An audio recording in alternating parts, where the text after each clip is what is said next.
दोस्तों, आज की इस वीडियो में मैं जिस मूवी का एक्सप्लेनेशन करने वाला हूँ वो निर्देशक धीरज सरना की फिल्म द साबरमती रिपोर्ट पिछले काफ़ी दिनों से सुर्खियों और विवादों में बने रहने के बाद आखिरकार सिनेमाघरों में पहुंच गई है।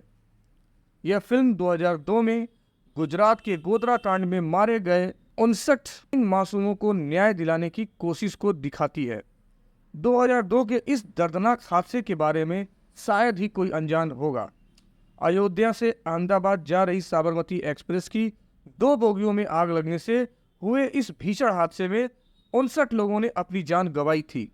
तो चलिए इस फिल्म की पूरी कहानी को समझते हैं, लेकिन इससे पहले दोस्तों इस चैनल को सब्सक्राइब कर लें और नोटिफिकेशन बेल को ऑल पर सेट कर लें ताकि आपको मूवीज़ और वेब सीरीज़ के लेटेस्ट एक्सप्लेनेशन सबसे पहले आपको मिल सके। फिल्म की कहानी 2002 से शुरू होती है जब अयोध्या में कुछ श्रद्धालु साबरमती एक्सप्रेस के जरिए अहमदाबाद के लिए रवाना होते हैं, लेकिन अहमदाबाद पहुंचने से पहले ट्रेन जब गुजरात के गोधरा स्टेशन पर पहुंचती है तो इसकी 2 बोगियों में आग लग जाती है, जिससे 59 लोग दर्दनाक मौत का शिकार हो जाते हैं। इस घटना की खबर जैसे ही बड़े न्यूज़ चैनलों तक पहुंचती है, सभी चैनल्स अपनी अपनी रिपोर्टिंग में जुट जाते हैं। इस फिल्म में ईवीटी नामक एक बेहद पॉपुलर चैनल को दिखाया गया है। यहाँ से कहानी में एंट्री होती है समर की, जो एक न्यूज़ रिपोर्टर है। हालांकि समर की पहचान अभी उतनी मशहूर नहीं है। कहानी एक दिलचस्प मोड़ लेती है जब समर एक प्रेस स्क्रीनिंग में पहुंचता है, जहां राज की फिल्म का एक फेमस सीन दिखाया जा रहा है। इस सीन में मालिनी का भूत बेहद डरावने अंदाज में आदित्य डिनोमोरियो को बर्बाद करने की धमकी देता है। इस मौके पर समर एक ऐसा सवाल पूछ बैठता है जिससे पूरा माहौल गर्मा जाता है। वह सवाल करता है, पर्दे पर दिखने वाली लड़की भूतनी है तो लिपस्टिक क्यों लगाती है? यह सवाल सुनकर न केवल फिल्म के मेकर्स नाराज हो जाते हैं, बल्कि समर की गर्लफ्रेंड भी गुस्से में आ जाती है।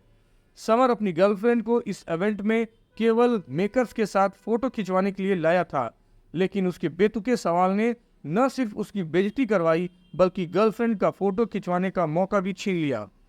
इस घटना के बाद जब समर इवेंट से बाहर निकलता है तो उसे ऑफिस से एक कॉल आती है। यह कॉल उसकी जिंदगी और सोचने का नजरिया हमेशा के लिए बदल देती है। उसे साबरमती एक्सप्रेस में लगी आग की रिपोर्टिंग के लिए भेजा जाता है। इस रिपोर्टिंग के दौरान उसे कुछ और साथी भी मिलते हैं। यह कहानी यहाँ से नए रहस्यों की ओर बढ़ती है।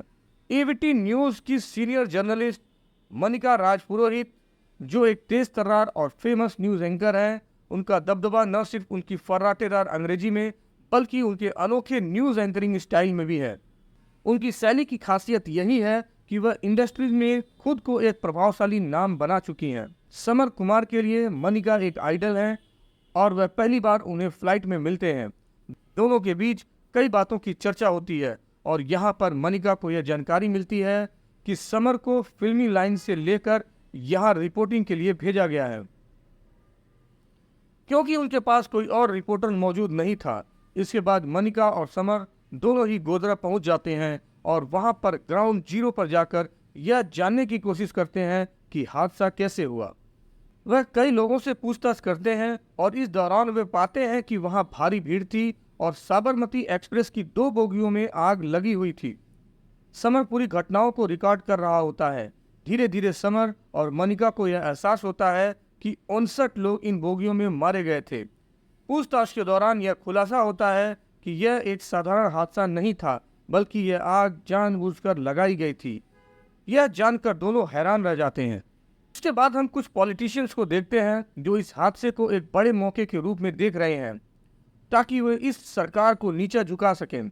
इन पॉलिटिशियंस का मानना था कि यदि पब्लिक को यह बताने में सफल हो जाए कि इस हादसे के लिए सिर्फ और सिर्फ सरकार जिम्मेदार है तो वे अपना लक्ष्य हासिल कर सकते हैं। फिर ग्राउंड जीरो पर मनिका रिपोर्टिंग करना शुरू कर देती हैं और समर उसकी वीडियो रिकॉर्डिंग करता है। मनिका बताती है कि साबरमती एक्सप्रेस जब अयोध्या से अहमदाबाद के लिए चली थी तो अचानक गोधरा पहुंचते ही उसमें आग लग गई। यह हादसा एक बड़ी त्रासदी साबित हुआ जिसमें 59 लोग मारे गए थे।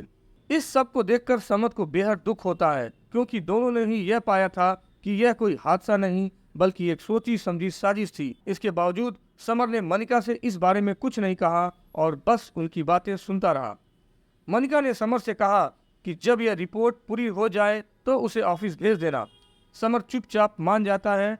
मनिका के जाने के बाद समर फिर से ग्राउंड जीरो पर जाता है और वह सारी घटनाएं रिकॉर्ड करता है जिन्हें दर्शकों तक पहुंचाना जरूरी था। वह हॉस्पिटल में जाकर उन सभी पीड़ितों से मिलता है जो बुरी तरह से घायल हुए थे। विक्टिम्स का कहना था कि भीड़ अचानक से आई थी और यह सब जानबूझकर किया गया था। समर ने उन परिवारों के दर्द को रिकॉर्ड किया जिनके प्रियजन इस हादसे में मारे गए थे। जब समर सारी रिकॉर्डिंग्स लेकर वापस लौट रहा था तो अचानक दंगाई भी वहां पहुंच गए और उन्होंने उस पर हमला करने की कोशिश की, लेकिन किसी तरह समर वहां से बचकर भाग निकलता है। वह दिल्ली लौटता है और तुरंत ईवीटी मीडिया हाउस के डायरेक्टर को अपनी रिपोर्टिंग के बारे में बताता है। समर उन दोनों टेपों को डायरेक्टर को सौंपता है। एक टेप में मनिका की रिपोर्टिंग थी जबकि दूसरे में समर ने रिपोर्टिंग की थी, लेकिन तब तक काफी देर हो चुकी थी क्योंकि मनिका की रिपोर्ट पहले ही पूरी तरह से तैयार हो चुकी थी। समर अपने हेड को बताता है कि जो कुछ भी मनिका और उसने देखा था वह सच नहीं बताया गया। मनिका ने वह रिपोर्टिंग करते हुए इसे एक हादसा बताया था, जबकि समर के पास पुख्ता सबूत थे जो उस टेप में थे। वह दावा करता है कि यह हादसा नहीं बल्कि एक सोची समझी साजिश थी।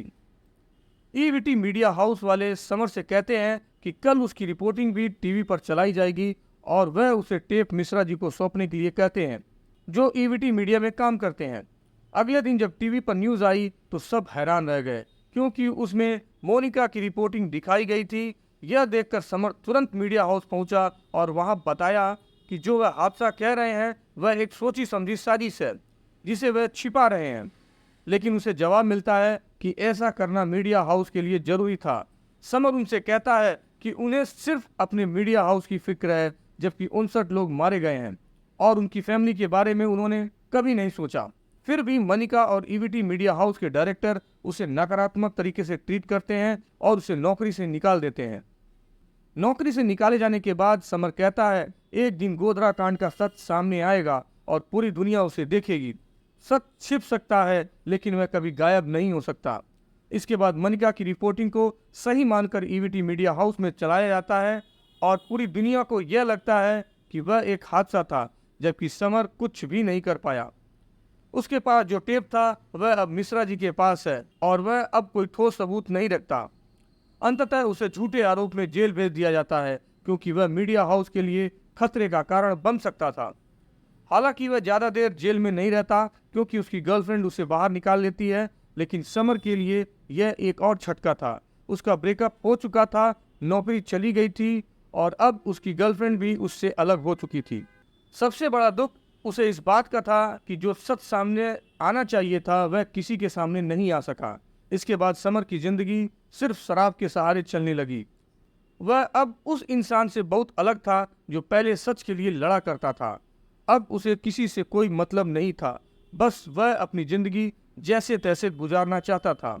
इसी बीच 5 साल बीत जाते हैं और कहानी 2007 तक पहुंच जाती है। 2007 में जब मुख्यमंत्री बदल चुके थे, गोधरा कांड का केस फिर से खुला और इस बार ईवीटी मीडिया हाउस को नई सरकार से एक और बड़ा आदेश मिला।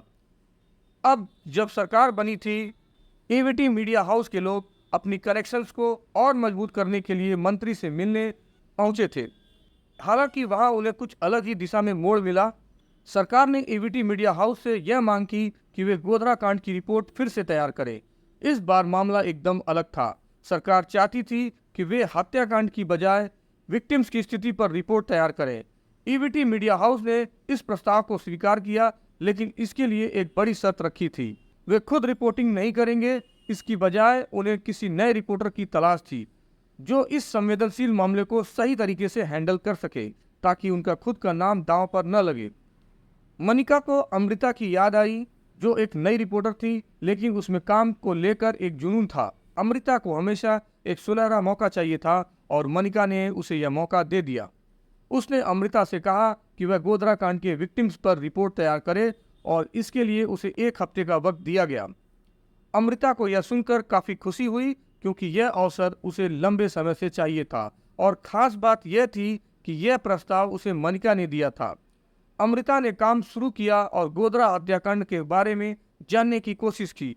हालांकि बहुत सारी जानकारी जुटाने के बावजूद उसे कुछ भी समझ में नहीं आ रहा था कि आखिर वहां क्या हुआ था। तभी मिश्रा जी, जो ईवीटी मीडिया हाउस में काम करते थे, अमृता के पास आए और उसे एक टेप सौंप दिया। टेप देखने के बाद अमृता को यह साफ समझ में आ गया था कि यह हादसा नहीं था, बल्कि एक सोची समझी साजिश थी। मिश्रा जी ने अमृता को बताया कि समर ने इस केस के बारे में बहुत गहरी तरीके से काम किया था और इसी मामले के कारण उसकी नौकरी चली गई थी। उसकी पूरी जिंदगी बर्बाद हो गई थी और उसे जेल भी भेजा गया था। अमृता को यह महसूस हुआ कि इस केस के बारे में ज़्यादा जानकारी समर के पास ही थी। अमृता को यह महसूस हुआ कि इस केस के बारे में सबसे ज़्यादा जानकारी समर के पास थी, क्योंकि वही एकमात्र ऐसा इंसान था जिसने इस मामले को नज़दीकी से देखा था। इसलिए अमृता ने तय किया कि वह समर से संपर्क करेगी। हालांकि समर अब पूरी तरह से टूट चुका था और शराब में डूबा हुआ था, लेकिन अमृता ने तय किया कि वह उसे इस मामले के बारे में सब कुछ बतलाएगी। समर अब अपने जीवन में पूरी तरह से टूट चुका था। उसका ध्यान सिर्फ शराब पर था और उसके पास पैसे खत्म हो गए थे। अब उसे किसी से भी कोई लेना देना नहीं था। लेकिन जब अमृता ने उसे फिर से संपर्क किया तो समर ने एक शर्त रखी, मैं तुम्हें सारी जानकारी दूंगा, लेकिन बदले में मुझे 50,000 रुपये चाहिए। दरअसल समर के पास अब शराब के लिए पैसे नहीं थे और यही वजह थी कि उसने यह प्रस्ताव रखा। हालांकि अमृता को यह रकम काफ़ी ज़्यादा लग रही थी और उसने समर को 10,000 देने का प्रस्ताव रखा, जिस पर समर मान गया। अगले दिन अमृता और समर गोधरा की ओर रवाना हो जाते हैं और वहां जाकर वे घटना स्थल पर गहराई से निरीक्षण करते हैं। कुछ समय की जांच के बाद वे यह जान पाते हैं कि अयोध्या में एक बड़ा यज्ञ हुआ था और यज्ञ से लौटते वक्त साबरमती एक्सप्रेस के यात्री उस दौरान कुछ विवादों का शिकार हुए थे। पता चलता है कि कुछ लड़के लड़कियों के साथ छेड़छाड़ कर रहे थे और यह देखकर एक आदमी ने भीड़ जुटा ली। वह आदमी, जिसका नाम सद्दाम था, उसने महज 5 से 10 मिनट के भीतर 1,000 लोगों की भीड़ तैयार कर ली और फिर उन यात्रियों से भिड़ने के लिए ट्रेन पर चढ़ गया। उस लड़ाई का नतीजा यह हुआ कि ट्रेन में आग लग गई। एक और कहानी सामने आई जिसमें प्लेटफॉर्म पर एक चाय वाले, साजिद बाटली वाले और यात्रियों के बीच झगड़ा हुआ था। साजिद ने इस झगड़े के बाद सद्दाम को सारी जानकारी दी और फिर सद्दाम ने अपनी भीड़ ली और जाकर यात्रियों से लड़ाई की, जिसके कारण ट्रेन में आग लग गई। इन घटनाओं का चश्मदीद गवाह अरुण बर्दा था, जो अब भी जिंदा था। अमृता और समर ने यह महसूस किया कि दोनों कहानियों में यात्रियों को ही दोषी ठहराया गया था और यही कारण था कि कोई भी सच्चाई को बाहर नहीं ला रहा था। इस मामले को दबा दिया गया था। वे अब अरुण बर्दा से मिलने का प्लान बनाते हैं, क्योंकि उन्हें विश्वास था कि अगर वे उससे मिल सकें तो यह सारी कहानी झूठी साबित हो जाएगी और वे सच्चाई को सामने ला सकेंगे। इससे पहले कि वे अरुण से मिल पाते, वे साबरमती एक्सप्रेस की जांच करने के लिए वहां जाते हैं, जहां ट्रेन 5 साल पहले जल चुकी थी। वे निरीक्षण करते हैं कि रेलवे ने इस हादसे को किस तरीके से रिपोर्ट किया था।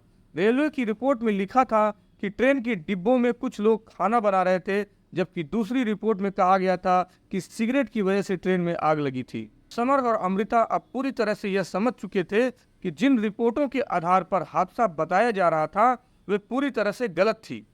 समर ने इन रिपोर्टों को झूठा साबित करते हुए कहा कि यदि ट्रेन में 200 यात्री थे और सीटों की संख्या 72 थी, तो यह कैसे हो सकता है कि लोग खाना बना रहे थे। ऐसा बिल्कुल संभव नहीं था, क्योंकि ट्रेन में पैर रखने की भी जगह नहीं थी। दूसरी रिपोर्ट में सिगरेट के कारण आग लगने की बात की गई थी, लेकिन यह भी झूठी थी। समर ने तर्क दिया कि जब ट्रेन में इतनी भीड़ थी तो किसी व्यक्ति द्वारा सिगरेट फेंकने की संभावना बहुत ही कम थी। अगर यह सच होती भी तो एक सिगरेट से इतना बड़ा हादसा नहीं हो सकता था। अब वे अदालत की ओर बढ़ते हैं, जहां अरुण बर्दा को छिपाया जा रहा था। अमृता और समर को उसे ढूंढने में काफी कठिनाई हो रही थी, लेकिन अंततः वे उसे एक पुलिस वाले के साथ एक घर में पाते हैं। वहां 2 हवलदारों की चौकीदारी थी, लेकिन समर के पास एक योजना थी। वे एक बड़ी ऑफिस की जीप लेकर वहां पहुंच जाते हैं और हवलदार उन्हें रोक नहीं पाते। इसके बाद वे अरुण बर्दा से पूरी सच्चाई जान लेते हैं। अरुण ने बताया कि गोधरा कांड कोई हादसा नहीं था, बल्कि यह एक सोची समझी साजिश थी। अरुण ने बताया कि यह योजना एक दिन पहले ही बनाई गई थी, जब सद्दाम ने कुछ लोगों को इकट्ठा किया और 20-20 लीटर के 7 पेट्रोल के ड्रम ट्रेन में रखने का प्रबंध किया। जब साबरमती एक्सप्रेस गोधरा के पास रुकी तो उन लोगों ने ट्रेन पर हमला कर दिया। पहले उन्होंने पत्थर और ईंट फेंकी और फिर पेट्रोल डालकर आग लगा दी। यह सच्चाई जब अमृता और समर के सामने आ चुकी थी, लेकिन अभी भी उस बड़े आदमी का नाम सामने नहीं आया था जो इस साजिश के पीछे था। अचानक जब अमृता और समर इस जानकारी के साथ कहीं जा रहे थे तो कुछ गुंडे आए और उन्होंने उनके पास से सारे सबूत छीन लिए। लेकिन अगले दिन एक बड़ी साजिश के मास्टरमाइंड का नाम सामने आता है, हबीब कादरी। यह वही हबीब कादरी था जिसके कहने पर सद्दाम ने साबरमती एक्सप्रेस को जलाने की साजिश को अंजाम दिया था। समर के खिलाफ आरोपों का सामना करना पड़ा और उसे झूठा फंसाने की कोशिश की गई। वह अपनी पूरी मेहनत के बावजूद सच सामने लाने के लिए जूझता रहा, लेकिन उसके पास सबूत नहीं थे क्योंकि सारे प्रमाण उससे छीन लिए गए थे। फिर भी उसने जज को अपनी बात बताई। समर ने बताया कि इस सब में सबसे बड़ी गलती पत्रकारिता की थी, जो अपनी जिम्मेदारी निभाने के बजाय उन लोगों के साथ खड़ी रही जिन्होंने यह साजिश रची थी। समर का यह बयान कोर्ट में सच्चाई के उद्घाटन का रास्ता बनता है। हालांकि जज उस समय कोई फैसला नहीं सुनाते, फिर भी जज ने यह फैसला किया कि इस सच्चाई को सामने लाने के लिए एक टीम बनाई जाएगी। समर का यह संघर्ष 2017 तक जारी रहता है और इस दौरान वह अब नेशनल टीवी पर एंकरिंग करने लगा। वहीं अमृता को ईवीटी मीडिया हाउस से निकाल दिया गया था, लेकिन वह समर के साथ मिलकर नेशनल टीवी पर काम करने लगी। 2017 में समर ने गोधरा कांड के बारे में रिपोर्ट पेश की और पूरी दुनिया को सच बताया। उसने रिपोर्ट में बताया कि यह एक हादसा नहीं था, बल्कि एक सोची समझी साजिश थी। समर ने कहा कि जब श्रद्धालु अयोध्या से यज्ञ के बाद साबरमती एक्सप्रेस में बैठकर अहमदाबाद जा रहे थे तो गोधरा पहुंचने पर उन पर हमला किया गया। पहले पथराव किया गया और फिर दोनों बोगियों में पेट्रोल डालकर आग लगा दी गई। इसके बाद ट्रेन के गेट भी बंद कर दिए गए थे ताकि यात्री बाहर न निकल सकें। यह सब सच दुनिया को बताने के लिए समर ने रिपोर्ट किया और कहा कि यह फिल्म उन 59 लोगों की श्रद्धांजलि है जिन्हें न्याय नहीं मिला। फिल्म के अंत में बताया गया है कि भारत के सर्वोच्च न्यायालय की निगरानी में हुई विस्तृत जांच के बाद 2011 में ट्रायल कोर्ट ने निष्कर्ष निकाला कि गोधरा में साबरमती एक्सप्रेस को जलाना एक पूर्ण नियोजित साजिश थी। नानावटी नायक आयोग की रिपोर्ट के अनुसार यह कोई दुर्घटना नहीं थी, बल्कि इसे जानबूझकर अंजाम दिया गया था। इस साजिश के लिए 31 लोगों को दोषी ठहराया गया और 11 दोषियों को मौत की सजा दी गई। 2017 में गुजरात उच्च न्यायालय ने निचली अदालत के फैसले की पुष्टि की और साजिश को दुर्घटना नहीं बल्कि साजिश मानते हुए यह फिल्म साबरमती रिपोर्ट वास्तविक जीवन की घटना पर आधारित है और इसके जरिए यह बहस उठती है कि क्या फिल्म प्रामाणिक है या नहीं। विक्रांत मस्से ने अपने एक इंटरव्यू में इस फिल्म के बारे में बहुत सही बात कही थी कि इसे हिंदू मुस्लिम या लेफ्ट राइट विंग के चश्मे से देखना मानवता के लिए शर्म की बात है। साबरमती रिपोर्ट न केवल दंगों के दौरान मारे गए निर्दोष लोगों की श्रद्धांजलि अर्पित करती है, बल्कि यह एक दिलचस्प फिल्म भी है जो अंत तक दर्शकों को बांधे रखती है। विक्रांत का कहना था कि यह फिल्म उन लोगों के लिए जरूरी है जो भारतीय इतिहास में रुचि रखते हैं और इसे देखने में उन्हें सच्चाई का एक नया पहलू समझ में आएगा। फिल्म ने हिम्मत से उस सच को दिखाया है जिसे अक्सर दबा दिया जाता है। फिल्म मीडिया के दृष्टिकोण से बहुत ही प्रभावशाली है और यह दिखाती है कि किस तरह से मीडिया कभी कभी अपनी इमेज सुधारने के लिए तथ्यों को दबा देती है। जब बात 59 लोगों की जान की होती है तो यह जरूरी है कि सब कुछ सामने आए। फिल्म में कोर्ट के फैसले को भी दिखाया गया है और दर्शक पूरी तरह से इस केस के सच को जानने के लिए अमृता और समर के साथ रिपोर्टर बन जाते हैं। इस फिल्म को नई पीढ़ी को दिखाना बहुत ही महत्वपूर्ण है क्योंकि शायद उन्हें इस कांड के बारे में अधिक जानकारी नहीं होगी। यह फिल्म न सिर्फ एक रिपोर्ट है बल्कि एक दस्तावेज भी बनकर सामने आती है। तो दोस्तों, उम्मीद है कि ये फिल्म आपको पसंद आएगी। कृपया इस वीडियो को लाइक करें और कमेंट में जरूर बताएं कि आपको ये फिल्म कैसी लगी। इस तरह की ताज़ा और दिलचस्प फिल्मों की एक्सप्लेनेशन के लिए हमारे चैनल से जुड़े रहें और एक लाइक और एक शेयर जरूर करें। साथ में चैनल को सब्सक्राइब करना बिल्कुल न भूलें। मिलते हैं दोस्तों किसी नेक्स्ट मूवी के एक्सप्लेनेशन के साथ। तब तक के लिए दोस्तों धन्यवाद।